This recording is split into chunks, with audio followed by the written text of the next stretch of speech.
J'ai beaucoup aimé votre lettre, tant sur le fond que la forme d'écriture. Après un décortiquage de celle-ci, j'en suis arrivé à ressortir plusieurs notions qui ont été les points de départ de la conception du projet.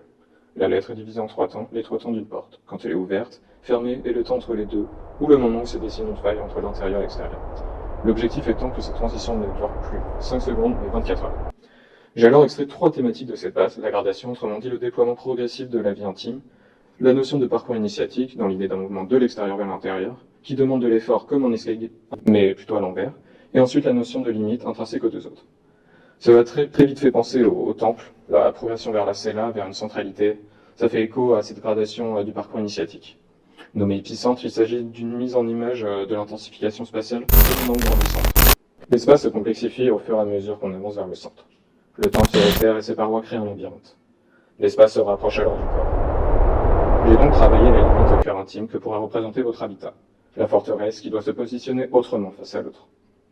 La lecture de ce sujet a été guidée à une approche contextuelle, attachée au square Marcel Schwab et au futur quartier d'habitation individuelle. Intuitivement est venue la forme du cloître, une architecture ouverte en son centre et donc adoptant une position de retrait face à l'autre. Dans ce quartier, l'intime devait être difficile à atteindre. Ainsi, le volume a été installé en bord de falaise, se projetant dans le vide. Dans une idée d'introversion, le volume fut donc placé en bord de falaise, et complètement enterré pour un... Cette débarcation ne devait pas être vue comme une barrière, mais comme une porte. Il s'agit car il est maintenant assuré par un tunnel non connecté visuellement au volume. Sa centralité est déplacée vers le vide, vers la vue. L'ouverture vers l'extérieur ne correspond pas ici à l'ouverture au sol, car le vide crée une mise à distance. Il s'agit plus d'un rapport au paysage. Sur le plan interne, l'espace est gradué en reprenant le principe de il permet de gérer le parcours interne.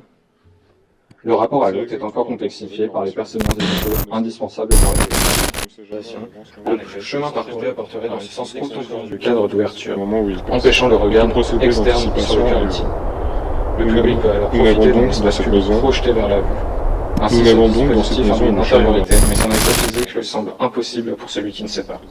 Si l'on se projette dans le projet de l'exposition, si on se projette dans le projet, créer un espace public projeté sur le vide et ces émergences en granit transpassent une partition de l'espace. L'habitant peut alors traverser un double réseau de passerelles, devenant une abstraction. À la porte d'entrée, il faut passer sous la rampe d'une maison voisine pour ouvrir un biseau public qui débouche au dernier maison percée de la maison qui incite. Le plan se déploie autour de la mécanisme de maçonnerie.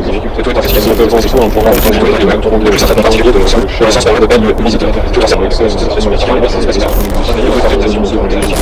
Ainsi, sous chacune des le passeux constitue la dernière étape physique du parcours, mais sa projection permet de poursuivre mentalement la note et à chaque fois bouleversée. L'habitant peut alors traverser un double réseau de parcelles limité verticalement à 15 mètres, soit 5 étages. Il était difficile de remonter vis-à-vis du vide. La zone indépendante, les pieds sont traités comme des objets de rationalisation, un système de panneaux filtrants en bois repliable.